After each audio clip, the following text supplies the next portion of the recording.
The sentence was delivered without ceremony. It came over the rim of a coffee mug, between a weather update and a notification buzz. No pause. No warning. Just a conclusion stated as if it had already been agreed upon somewhere else. She doesn't answer right away. Not because she's shocked, exactly, but because the room seems to recalibrate around the words. The counter feels farther away. The clock sounds louder than it did a moment ago. He continues talking, explaining nothing. He speaks in summaries. In outcomes. He speaks the way people do when they believe the work is already done. She notices what he doesn't say. He doesn't ask how she feels. He doesn't mention a conversation. He doesn't suggest a next step. By the time he leaves the kitchen, the idea has settled into the air like dust. It stays there.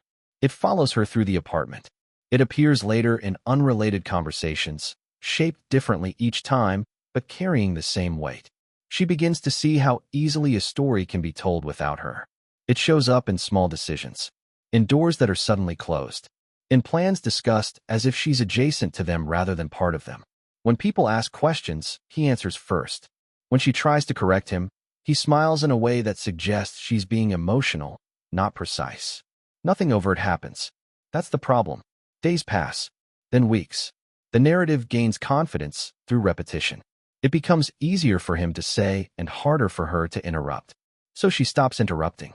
Instead, she pays attention to timing, to what changes when she isn't in the room, to the way certainty often arrives before evidence. She learns how to let assumptions bloom, how to let sympathy land where it's expected, how to appear smaller without actually disappearing. There are moments when she considers pushing back. They pass. Resistance feels premature without clarity, and clarity requires patience. The first piece of it appears by accident. Not a confession, not even a secret, just something left visible long enough to be seen. She doesn't react then either. Some truths don't demand immediate response. Some wait to see what you'll do with them. And as the story about her continues to spread, polished, simplified, retold, she begins assembling a different one. Quietly, methodically, not to correct him, just to be ready when the version of events he prefers can no longer hold its shape. Chapter 1 begins when the assumption is spoken out loud for the first time and no one challenges it. Lena is pouring coffee when Eric speaks. I don't think it's going to happen. She doesn't turn around. The carafe tilts. Coffee fills the mug to the line she always stops at. What isn't? Kids. He says it the way someone might say rain or traffic. A fact requiring acknowledgement, not discussion. She sets the carafe down. Turns. He's scrolling through his tablet, still in the t-shirt he slept in. Why are you saying that? I've been reading. He glances up, then back down. You're just probably not built for it. The phrase sits between them. Built for it. Yeah. He swipes left on something. Physiologically. It's not a judgment. She waits for him to elaborate. He doesn't. You're diagnosing me from articles? I'm being realistic. He stands, carries his mug to the sink. Better to accept it now than keep pretending. I haven't pretended anything. Exactly. He rinses the mug, sets it in the dish rack. You haven't brought it up in months. I think you already know. She opens her mouth, closes it. He's already walking toward the bedroom. Eric. He stops in the doorway but doesn't turn around. We could actually see someone. Get tested. What would that change? He glances back, his expression patient, almost kind. If it's not going to happen, it's not going to happen. He leaves. The shower starts a minute later. Lena stands in the kitchen. The coffee steams. Outside, a car alarm chirps off. She tries to remember when they last talked about children, really talked. There were mentions. Hypotheticals. Someday used as a placeholder for a conversation they kept deferring. But she never said she didn't want them. She never said she couldn't. The day continues. Eric leaves for work. She works from the dining table, her laptop angled toward the window. Around noon, she realizes she's been reading the same paragraph for 10 minutes. That evening, he brings home takeout. They eat on the couch. He tells her about a meeting that ran long. She half listens.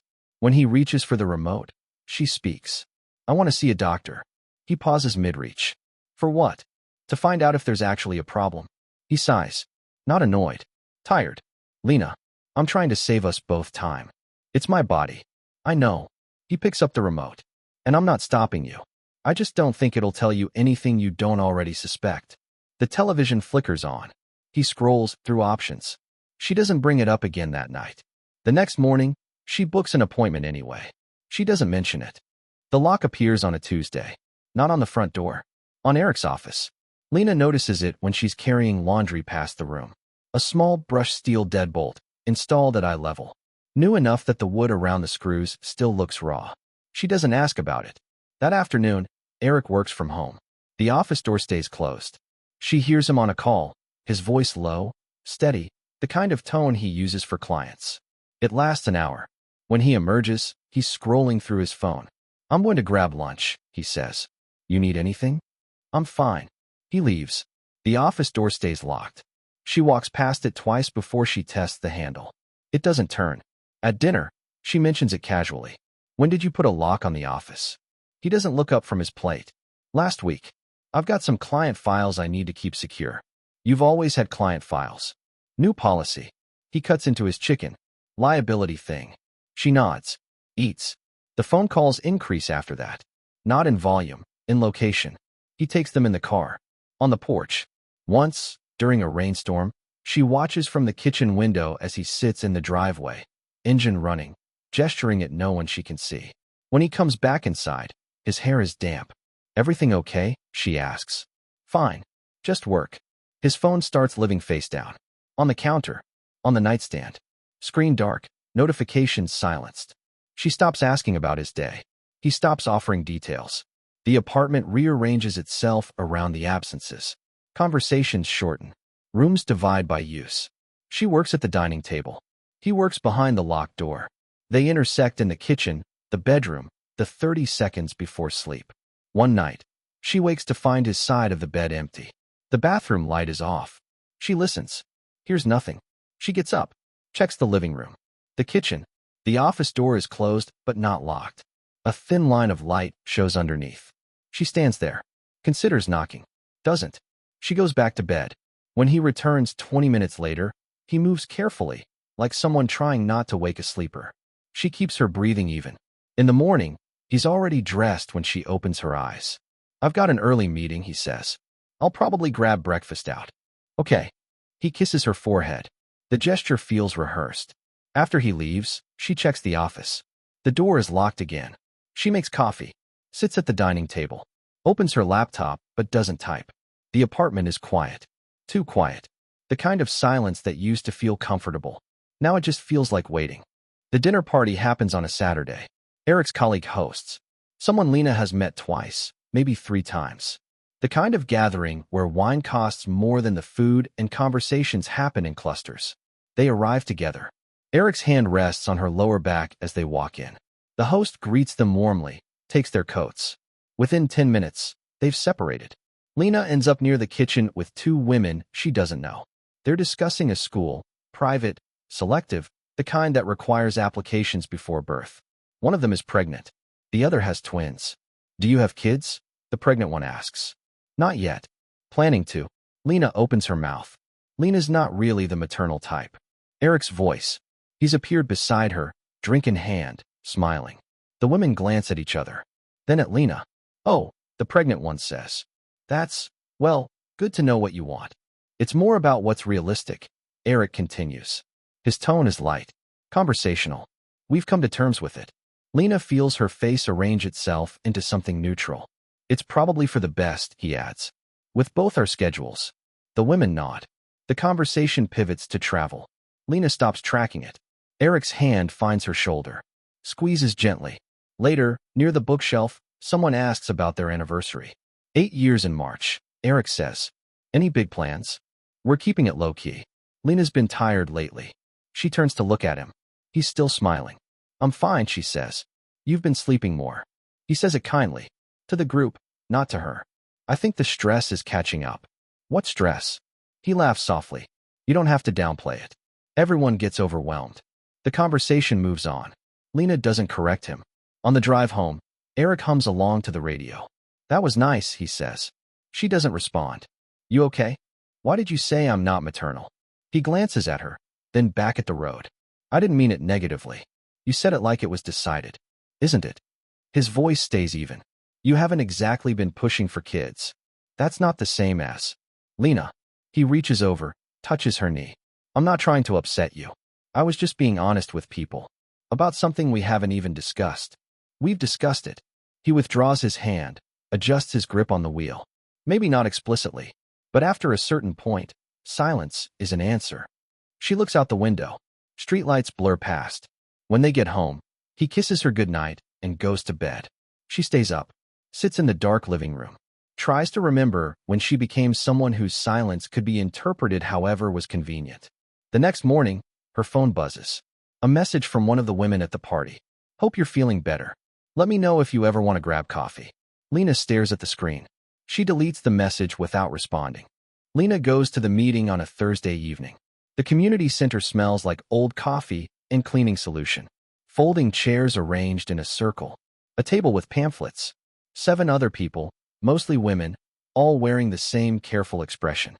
The facilitator introduces herself, explains the format, shares her own story first, brief, practiced, designed to lower defenses. When it's Lena's turn, she keeps it simple. I'm Lena. My husband and I have been trying to figure things out. She doesn't specify what things. No one asks. A woman across the circle talks about adoption timelines. Another mentions a specialist in the next county. Someone passes around a handout about support groups. Lena takes notes, nods at appropriate moments. When the facilitator asks if anyone wants to share challenges, Lena stays quiet. At the end, they're given sign-in cards. Name, date, contact information optional. Lena fills hers out completely. She keeps the card. At home, Eric is watching television. He looks up when she enters. How was it? Helpful. She sets her bag down. They gave me some resources. That's good. He mutes the TV. I'm glad you went. She sits beside him. He puts his arm around her. I know this is hard, he says quietly, but I think you're handling it really well. She leans into him. Says nothing. The next day, she leaves the pamphlets on the kitchen table. Adoption agencies. Fertility alternatives. Counseling services. Eric finds them that evening. Studies them while she makes dinner. You're really considering this? He asks. I thought we should have options. He sets the pamphlets down. I didn't realize you were this serious about it. You're the one who said we should be realistic. He's quiet for a moment. Then he stands, crosses to her, wraps his arms around her from behind. I'm sorry, he says into her hair. I've been handling this badly. I just didn't want you to get your hopes up. She keeps chopping vegetables. We can look into things, he continues. If it's important to you. Okay. He kisses the side of her head. Okay. After that, he's gentler, more attentive. He asks about her day, suggests date nights, touches her shoulder when he passes. The locked office stays locked, but he mentions it less. The phone calls continue, but he takes them in the office now, door closed, voice too muffled to decipher. Lena watches, learns the new rhythm. She goes to another meeting, then another. She knows the facilitator's name now, recognizes faces. She speaks more in the 3rd week, talks about uncertainty, about waiting, about the weight of unspoken expectations. People nod, offer sympathy. She collects their understanding like receipts. At home, she's softer, more accommodating. When Eric talks about work, she listens. When he's tired, she doesn't press. When he forgets to ask about her meeting, she doesn't remind him. She lets him think she's fragile. She lets him think he's helping. And when he leaves his tablet on the couch one Sunday morning, unlocked, she walks past it twice before she stops walking past it. She doesn't touch it immediately. She finishes her coffee first. The screen is still bright when she picks it up. His email is open. Not the work account, the personal one. The inbox shows 3 unread messages, but her eyes catch on a name in the thread list below. Maya. She doesn't recognize it. The preview shows, can't wait to see you this weekend. Same place? Lena's thumb hovers. She glances toward the bathroom. The shower is running. She taps the thread. The messages scroll back weeks. Months. Nothing explicit, just arrangements. Times. Locations. Occasional complaints about scheduling conflicts. One message stops her. I know this is complicated with Elle still in the picture, but you said you'd handle it. Eric's response, I am. She's coming around to the idea that it's not going to work out. Give it time. Lena reads it again. Another message, from 3 weeks ago. Maya, did you talk to her about the adoption thing? You said that might help. Eric mentioned it. She's looking into support groups. I think she's starting to accept reality. The bathroom door opens.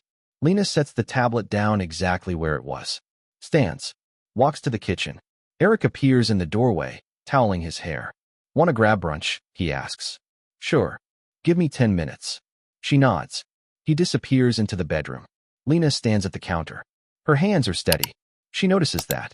Notices the absence of shaking, of heat, of the sharp intake of breath she expected. She feels hollow. Not sad. Just empty. They go to the place they always go. Order the things they always order. Eric talks about a project at work. She responds at appropriate intervals. When they get home, he kisses her cheek and goes to the office.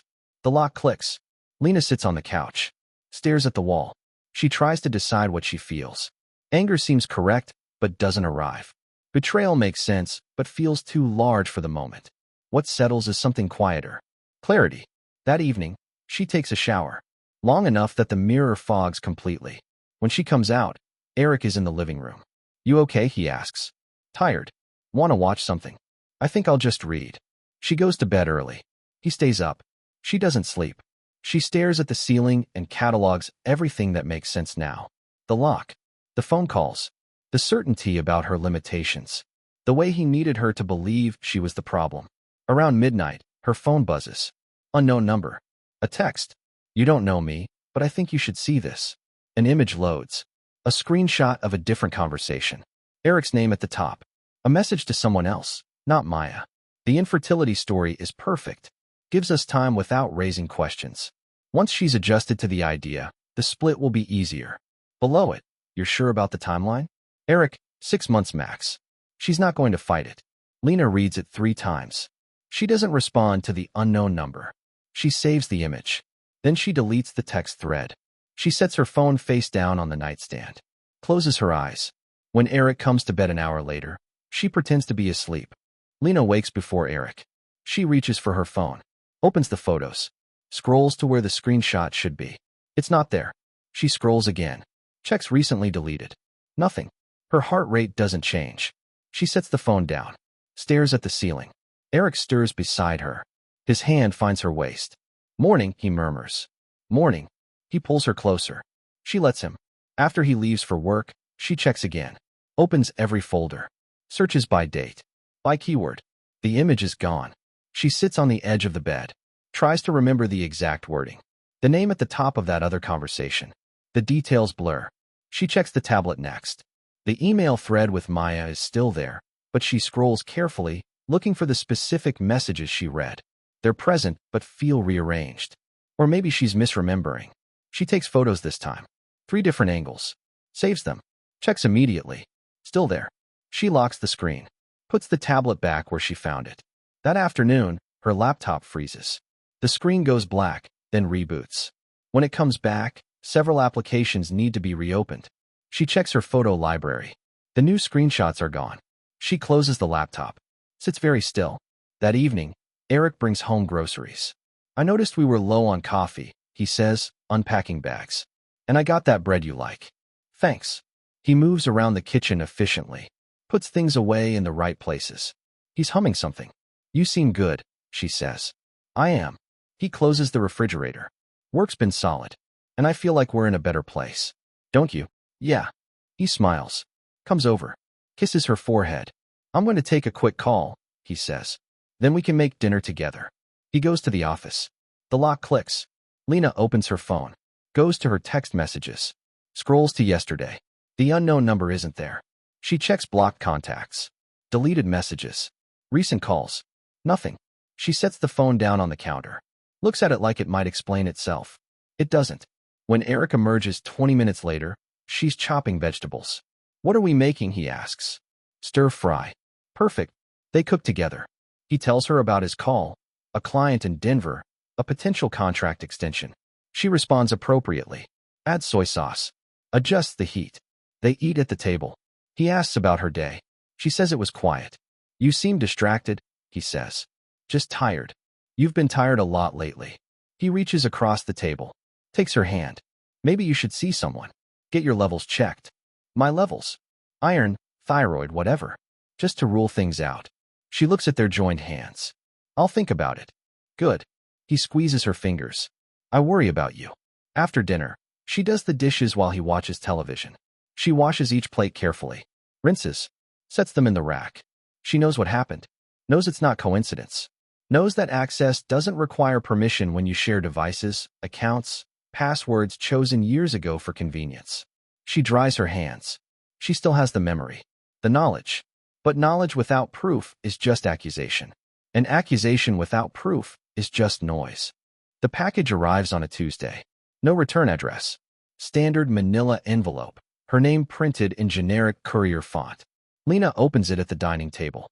Inside, a USB drive. Nothing else. No note. No explanation. She turns it over in her hand. Plain black plastic. No labels. She looks at her laptop. Then at the envelope again. She doesn't plug it in. Not yet. That evening, Eric works late. Texts around 7 to say he'll grab dinner out. She eats alone. The USB drive sits on the table where she left it.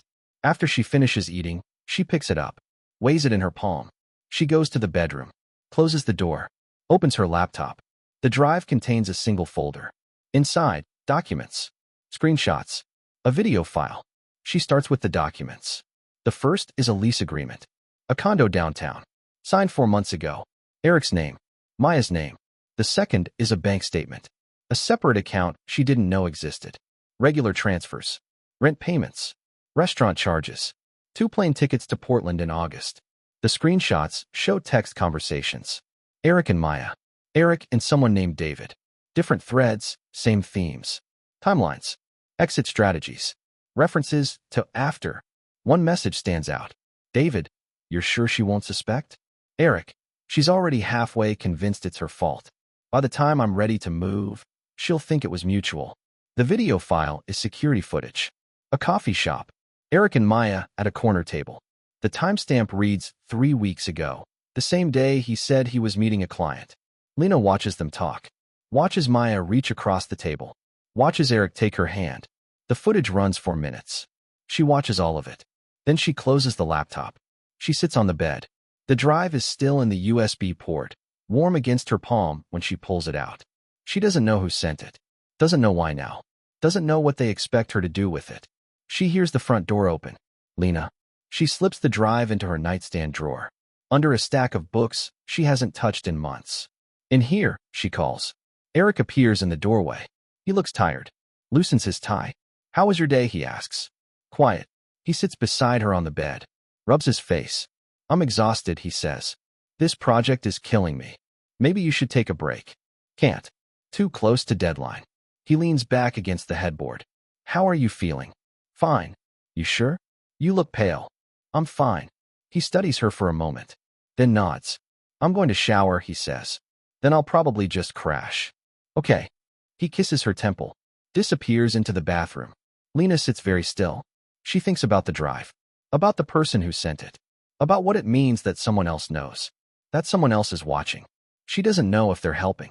But she knows she's not alone in this anymore. The shower starts. She opens the nightstand drawer.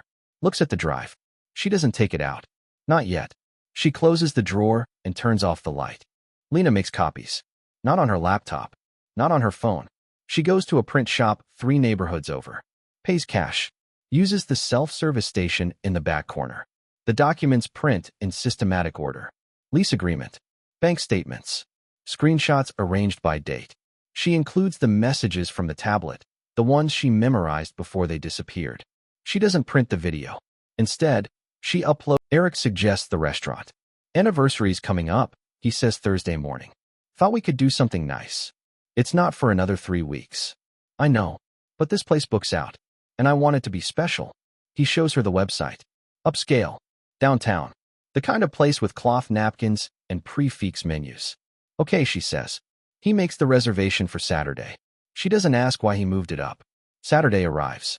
She dresses carefully. Simple black dress. Minimal jewelry.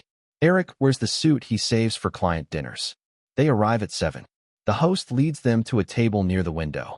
The restaurant is full, but not loud. Ambient conversations. Soft lighting. Eric orders wine. You look beautiful, he says when the server leaves. Thanks. The wine arrives. He raises his glass. To us, he says. She touches her glass to his. Drinks. They order. Make small talk. Eric mentions a potential promotion. She listens. The food arrives. It's good. She eats mechanically. Halfway through the meal, Maya walks in. Lena sees her first, watches her scan the room, watches her face change when she spots their table. Eric's back is to the entrance. He doesn't see. Maya approaches. Her expression is confused, then angry. Eric. He turns. His fork stops midair. Maya. His voice is careful. What are you? You said you were working tonight. She's not quiet. 3 nearby tables glance over. This isn't. Is this her? Maya looks at Lena. This is your wife. Lena sets down her fork, folds her napkin, reaches into her bag. She pulls out the folder, sets it on the table between them. Eric stares at it. What is that? Maya asks. Lena opens it. The lease agreement sits on top. She turns it so Maya can see. You're both on this lease, Lena says. Her voice is level. 4 months ago, a condo on 5th. Maya's expression shifts. Eric reaches for the folder. Lena pulls it back. There's also bank statements, Lena continues. A separate account. Regular transfers. She looks at Eric. 2 plane tickets to Portland in August. That was a work trip, you said. Lena. And text messages. She doesn't raise her voice. Doesn't need to. About timelines. Exit strategies. About how I'd already convinced myself it was my fault. The nearby tables aren't pretending not to listen anymore. Maya turns to Eric. You said you were separated. He opens his mouth. Nothing comes out. You said she knew, Maya continues. Her voice cracks. You said this was almost over. It was supposed to be, Eric says quietly. Lena slides another document across the table. Medical records. Her name at the top. Test results. Date stamped 3 months ago. These are from the fertility specialist, she says. The one I went to alone. The results are unremarkable. Normal. She looks at Eric. Which means the story you've been telling everyone was never true. His face drains of color. You needed me to believe I was broken, Lena continues. So when you left, I wouldn't question it. When people asked, they'd understand. Poor Eric. Married to a woman who couldn't give him what he wanted. Maya steps back from the table. I didn't know, she says. He told me. I didn't know. I believe you, Lena says. Maya looks at Eric one more time. Then she turns and walks out. The restaurant is quiet now. Eric sits frozen. Lena closes the folder. Stands. Puts on her coat. The lease is in both your names, she says. So you have somewhere to go. She places 2 20s on the table. Enough to cover her half. Then she walks out. Outside, the air is cold. She breathes it in. Her hands are steady. She doesn't look back. The apartment empties in stages. First Eric's clothes. Then his office equipment. The furniture gets divided without negotiation. He takes what's his. She keeps what isn't. The lock on the office door stays. She doesn't bother removing it. His lawyer sends papers. She signs them. Her lawyer, someone she hired the week after the restaurant, handles the rest. The divorce is uncontested. Eric doesn't fight. Maya doesn't contact her. Lena doesn't expect her to. The story spreads anyway. She hears versions of it third hand. Embellished. Simplified. Turned into cautionary tale or righteous narrative depending on who's telling it. She doesn't correct anyone. Eric's colleagues stop inviting her to things. She wasn't planning to go anyway. 3 months later, she moves. Not far. A smaller place. 1 bedroom. Better light. She doesn't take the fireproof box from storage. Leaves it there. Paid up for a year. At the new apartment, she works from a desk instead of the dining table. Sets up routines that belong only to her. Coffee in the morning. Walks in the evening. Silence that doesn't feel like waiting. Her mother calls once. I heard, she says. Doesn't specify what. Yeah. Are you okay? Lena thinks about the question. About what okay means. About whether it requires feeling fixed or just feeling different. I'm fine, she says. Her mother doesn't push. 5 months after the restaurant, Lena sees Eric at a coffee shop. He's alone. Looks thinner. He doesn't notice her at first. She considers leaving. Stays instead. He looks up. Their eyes meet. He stands. Walks over. Hi, he says. Hi. Can I? He gestures to the empty chair across from her. She shrugs. He sits. Doesn't order anything. Just sits. I wanted to apologize, he says after a moment. She doesn't respond. He stops. Starts again. I handled everything badly. The things I said. The way another stop. I'm sorry. Lena drinks her coffee. It's already lukewarm. Maya left, he says. About a month after. She said she couldn't trust me. Okay. The condo fell through. And the promotion. He laughs without humor. Turns out having your personal life implode during performance reviews doesn't help. She sets down her cup. I don't know what you want me to say. I don't want you to say anything. He looks at his hands. I just needed you to know that I know. What I did. What I cost us. What you cost yourself. He nods slowly. They sit in silence. Around them, the coffee shop continues. Orders called.